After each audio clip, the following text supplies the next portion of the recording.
आप सभी को जया एकादशी व्रत की मंगल शुभकामनाएं। भगवान श्री हरि विष्णु और माँ लक्ष्मी की कृपा से आपकी समस्त मनोकामनाएं पूर्ण हो।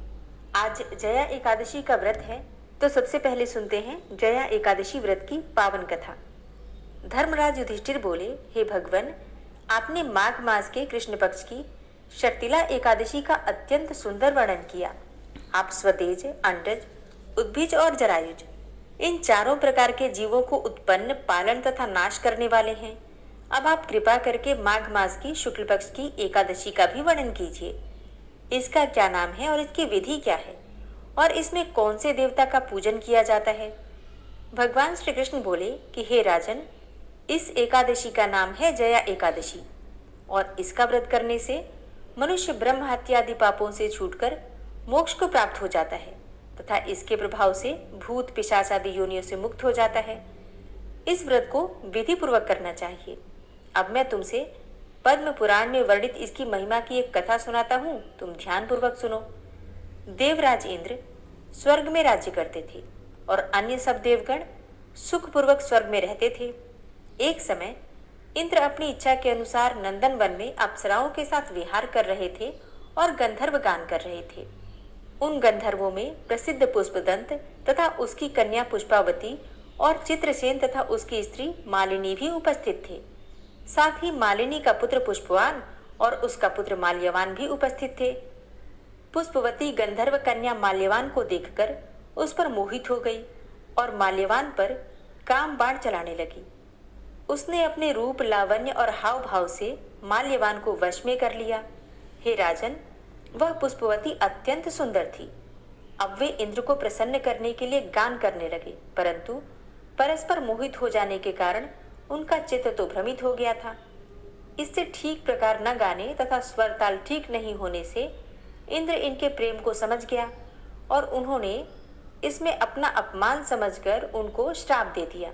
इंद्र ने कहा, हे मूर्खों, तुमने मेरी आज्ञा का उल्लंघन किया है, इसलिए तुम्हारा धिक्कार है।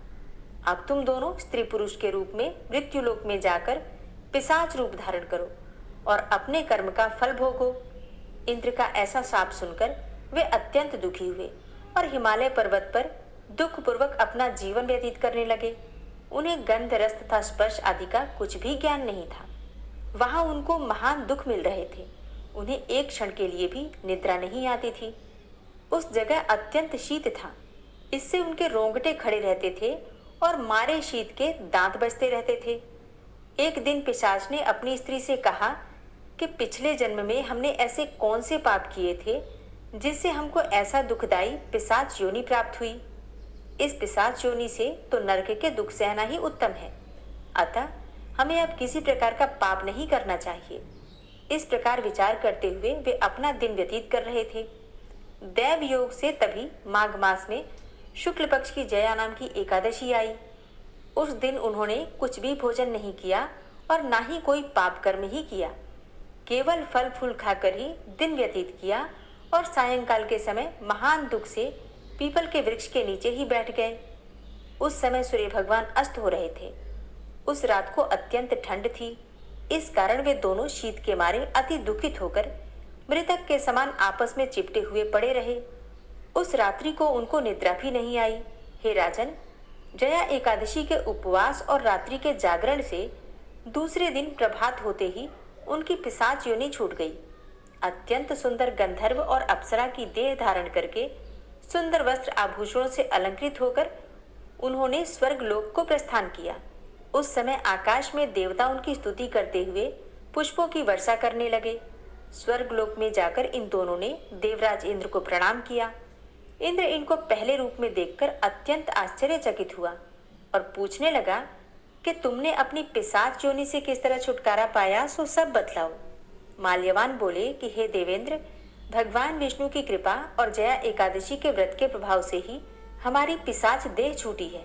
तब इंद्र बोले कि हे माल्यवान, भगवान की कृपा और एकादशी का व्रत करने से न केवल तुम्हारी पिशाच योनि छूट गई, वरन हम लोगों के भी वंदनीय हो गए, क्योंकि भगवान विष्णु और शिव के भक्त हम सब के लिए वंदनीय हैं। अतः आप धन्य हैं। अब आप पुष्पवती के साथ विहार करो।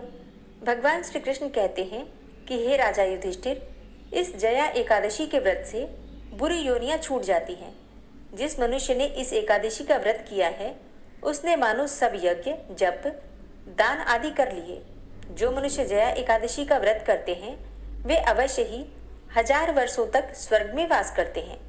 प्रेम से बोलिए भगवान श्री हरि विष्णु की जय।